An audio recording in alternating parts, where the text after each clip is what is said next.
needs local self-reliance. And in response to this, they experiment with varieties of community-based economics. Thirdly, the deep ecology movement criticizes the allegedly necessary privatization of the natural world and all forms of life and the treatment of the resulting destruction of the environment and climate change as externalities. In response, they experiment with treating the well-being of the ecology as an internality of the commons for which democratic citizens are directly responsible caretakers.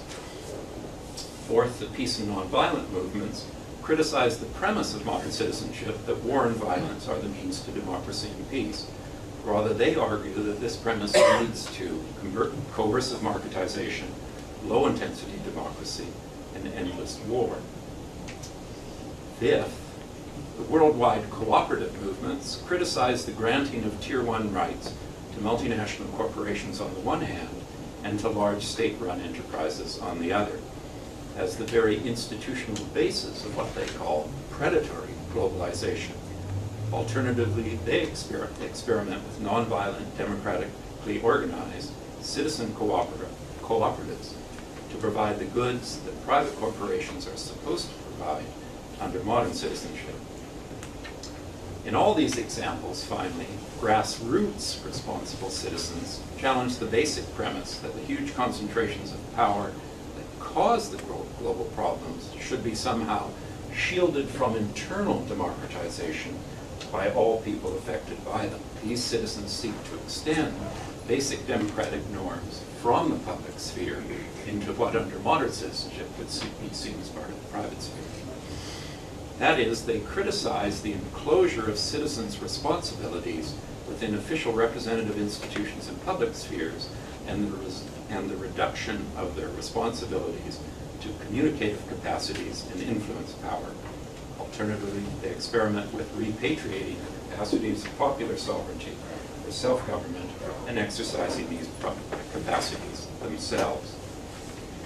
So these six movements or alternatives to modern citizenship are really very diverse, and they overlap with modern citizenship in complicated ways. Nevertheless, I want to try and sketch what I take to be the salient features of these six criticisms of modern citizenship in the 20th century and see if we can develop a common language of description of these alternatives to modern citizenship. And then with that in hand, we'll be able to compare and contrast and perhaps combine features of modern citizenship and cooperative citizenship.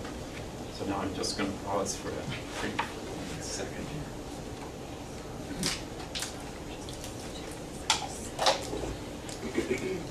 here. Conscious of time constraints here. So anyhow, now we're on part 3, but it is the longest part, and I want to run through this alternative way of thinking about citizenship in the language I'm trying to develop to cluster all these movements together and be able to point out the way they contrast nicely in a number of ways with modern citizenship.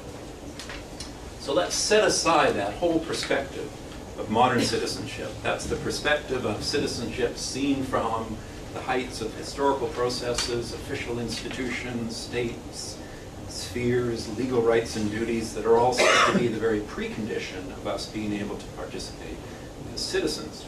Let's move around now and see citizenship from the perspective of citizens actually engaged in cooperative activities oriented to caring for public goods that are harmed by the 4 global problems. Okay, kind of Paul Gilroy view of the world here. In these activities, citizens exercise cooperatively the democratic abilities and arts of citizenship that are limited under modern citizenship. First, here's the first of many features you're now going to get. First, cooperative citizenship is not a status granted to citizens by a modern state or an international legal regime. Rather, it starts from a classic democratic premise that people become citizens by actually exercising their civic capacities or responsibilities, by participating in civic activities with fellow citizens for the sake of public goods in the webs of relationships of government to which they are subject.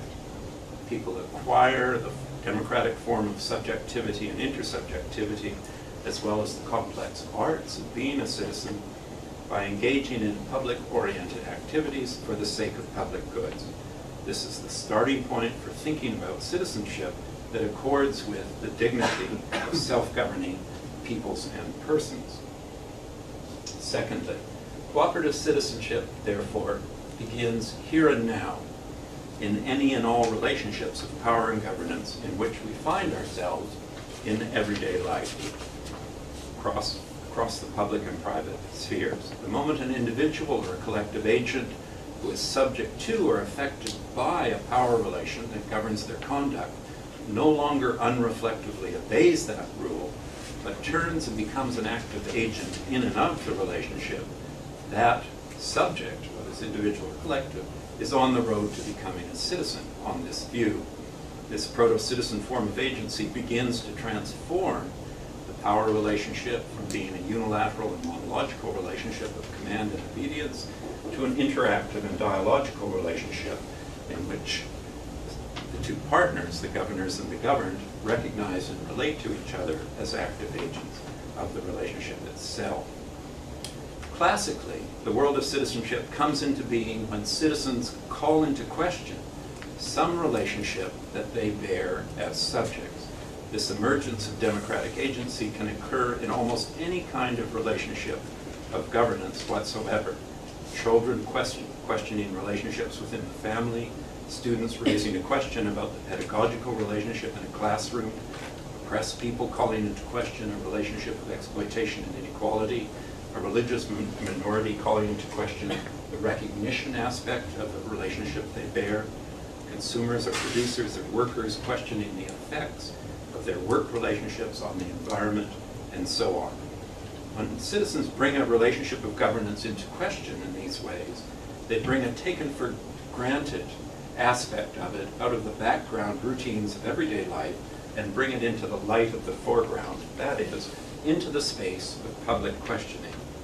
For the cooperative tradition, this, by definition, brings the questionable aspect of a relationship out of the private sphere and into the public sphere by the act of subjecting it to public scrutiny wherever this occurs. Public and private are not different institutions and spheres. There are different ways of relating to the relationships in which we live. That is, either uncritically following them, hence the private sphere, or as questioning them, publicizing them. The public sphere thus comes into being in the same movement by which subjects become democratic citizens. So Hannah in view here. It follows that there are countless public spheres on this view. The official public sphere of modern societies is certainly one institutionalized type of public sphere. From the perspective of cooperative tradition, it's not constructed by the state for the use of modern citizens. Rather, generations of public-spirited cooperative citizens have created official public spheres by calling unjust and exclusionary relationships of governance into question long before they had such a status and a right, and continuing until they gained official recognition and institutionalization. And they continue to call into question the official limits of any given public sphere and to subject them to public scrutiny from generation to generation. So the types and very morphology of public spheres change over time. Next, by raising a question and demanding an answer from the partners in positions of power, governors, citizens draw all the partners to a relationship into a public dialogue over the relationship and its relation to the public goods that it claims to serve. For example, citizens can raise questions of the public goods or public harms of a governance relation relative to the 5 problems I mentioned at the beginning. So here's the kind of standard type of question. Does this relationship, doesn't matter which relationship we're talking about, does this relationship treat us as democratic agents with the right to have a say in it, or does it treat us like a thing? This is the democratic problem. Does the relationship we bear constrain us to interact in our producing and consuming conduct in ways that damage the environment or that care for the environment? This is the ecology problem. Thirdly, does a particular economic relationship exploit and dominate those who are subject to it, or is it a relationship worked out democratically by those subject to it in the global north and south, as in relationships of fair trade? This is the global inequality problem. Is the relationship based on coercion of the more powerful partner, or is it based on nonviolence and negotiation and consent? This is the war and militarization problem. Does the relationship respect the diversity of forms of life, religious life and spiritual life of the partners, or does it recognize and respect them only under one civilizational form, the modernist form, or some other? So this is the pluralist problem. Now, so just translating the global problems into here and now, local citizens saying, these relationships we bear, do they give rise to these huge public harms? Now, if the powers that be cooperate and enter into dialogue over its merits, then this really is a public dialogue, or the exchange of public reasons between governors and citizens. If the relationship is shown to be unjust, then they enter into negotiations over how to modify it so it serves the public good at issue. Cooperative citizens seem to me are perfectly happy to join modern reform citizens and delegate the tough negotiations to courts, to parliaments, to international human rights bodies, if these modern institutions are effective. However, they're often not effective at all, and this for a whole host of reasons. For example, powerful multinationals are able to hide behind their Tier 1 rights of negative liberty, or intimidate workers who raise a question, bypass or bribe the impoverished local government or courts, call on covert or overt intervention to protect their property rights, influence elected officials and voters in the more powerful states, and invoke transnational trade laws that are often designed to protect trade relationships from democratic scrutiny. If then, as often happens, the powers that be refuse to negotiate in the official institutions of negotiation of modern citizenship, then responsible citizens reappropriate their citizen capacities of negotiation, which they had delegated to the courts and parliament on the condition they'd exercise them effectively. They take back these responsibilities of self-governing citizens, exercise them themselves in two very general ways. The first general way is to organize democratic negotiation networks, locally and globally, around a relationship of governance in question and around the way it causes a global problem. They then use nonviolent networks of persuasion and pressure to bring the powers that be to a negotiating table, whether this is an official or ad hoc table. Now, I think these activities comprise the great local and global arts of nonviolent, citizen-based negotiation that have emerged and flourished in the 20th century around the ecology, around sweatshops in the South, and so on. These arts have developed in response to the failure of modern citizenship institutions to address the four global problems. That is, the states, political parties, and global institutions promoted neoliberal globalization and coercive structural adjustment and ignored the democratic protests of millions of people who are subject to these policies. Okay, negotiation networks is one mode of cooperative citizenship.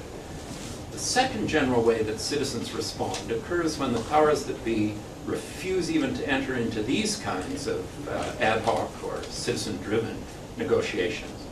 In such cases, cooperative citizens simply reappropriate their capacities that they were exercising in some privatized activity that they find unjustifiable, and they exercise these capacities themselves in their own organization. They exercise powers of popular sovereignty directly, rather than delegating them to private or public corporations that exercise them in ways that harm public goods and evade democratic control. This is the origin of self-governing democratic cooperatives over the last 200 years. Citizens repatriate economic powers, the capacity of healthcare, housing, local food production, caring for the environment, north-south trade, nonviolent dispute resolution, helping immigrants and refugees, education, savings and loans co-ops, fair trade, and so on. They reappropriate their privatized common capacities and privatized commons over which these collective capacities are exercised. The first international network of local cooperatives was established in 1867. There are now literally millions of cooperatives and community-based organizations that span the globe and cover every aspect of modern life. Food sovereignty, fair trade, global water justice, microcredit, to the return to local food production and consumption in response to the injustice and ecological damage of privatized global food